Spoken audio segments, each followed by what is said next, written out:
Stian Solberg was always the kind of player that NHL scouts were going to like more than most public analysts. Strong physical tools, underwhelming offensive numbers, a violent playing style, playing in a pro league without a lot of North American visibility as compared to the NCAA or major Canadian juniors. But then Solberg shined on the world stage at the World Championships for Norway, and that put Stian Solberg on everybody's radar screen. Now, he's making a late push to be selected in the top half of the first round of the 2024 NHL Draft.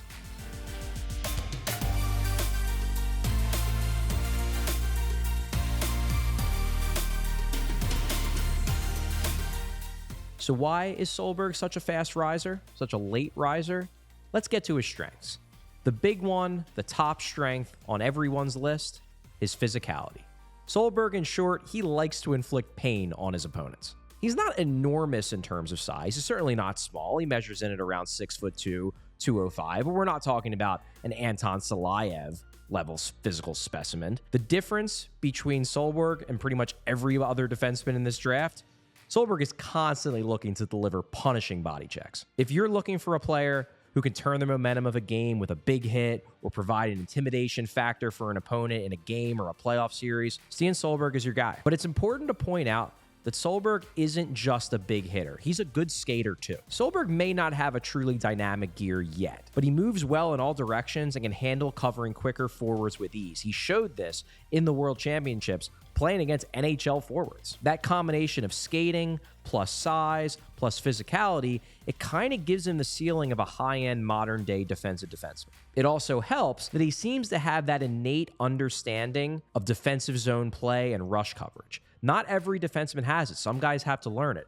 Solberg, you watch him play, and he just seems to know what to do without the puck. He's decisive in his reads, he's great at killing plays, and it's worth pointing out, he's doing this against pros. In Norway, yeah, not the best league, but these are adults, these are men, and he's shutting them down. As for Solberg's puck game, no, he's not super dynamic, but he does show flashes of upside in that regard as well. His passing ability is at least passable, particularly in terms of the simple feeds that can send a team up ice on the breakout. And there are moments, more than you think actually, when he tries to pull off a high difficulty pass or an impressive rush up ice. He's trying things. He has the confidence to try to make plays even at the pro level in Norway. Now, he doesn't pull off a lot of those plays successfully, but it's a good sign that the confidence is there, that he believes he can make them.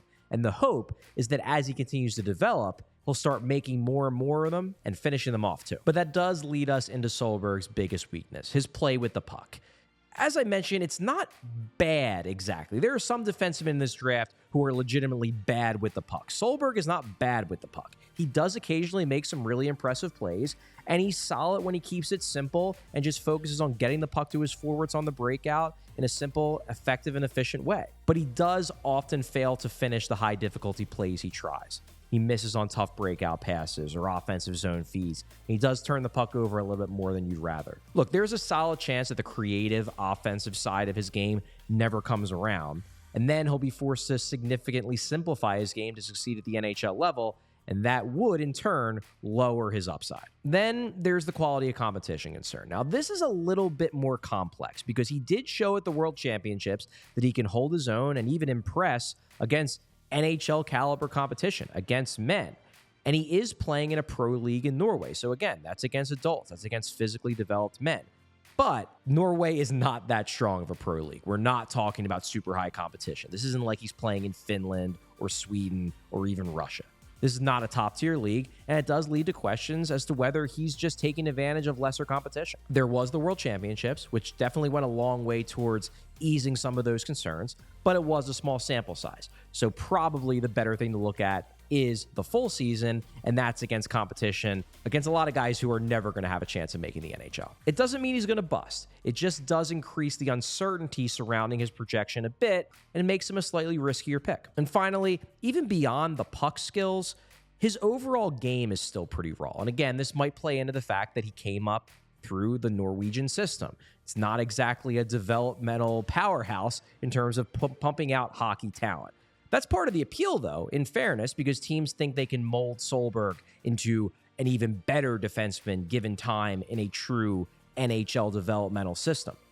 But it also does add risk. It's possible that Solberg's decision-making cannot be refined, that he's hardwired into making mistakes pretty regularly. And there's certainly a world where Stian Solberg simply tops out as a solid enough physical third-pair defenseman who can't be trusted to take on top NHL competition, and that's not the kind of guy you necessarily want to use a mid-first round pick on. In the end, Stian Solberg is rising up draft boards for a reason. There's serious upside here, and not just in the form of a quality defensive defenseman. There's flashes of offensive ability, and the best-case scenario is he becomes something like this generation's Nicholas Kronwall, a mobile puck mover who also is one of the most physical, feared defensive defensemen in hockey. That is probably his ceiling, and it's an exciting one. But there's also risk. There's a real risk he could top out as a support defensive defenseman in a bottom-of-the-lineup role, and that's a solid enough player. He's probably going to be an NHLer regardless, but he's probably not necessarily one worthy of a mid-first round pick, which is what it looks like is going to take him. So it really just comes down to whether you believe in the upside or whether you are a skeptic of that puck skill and offensive upside. We all see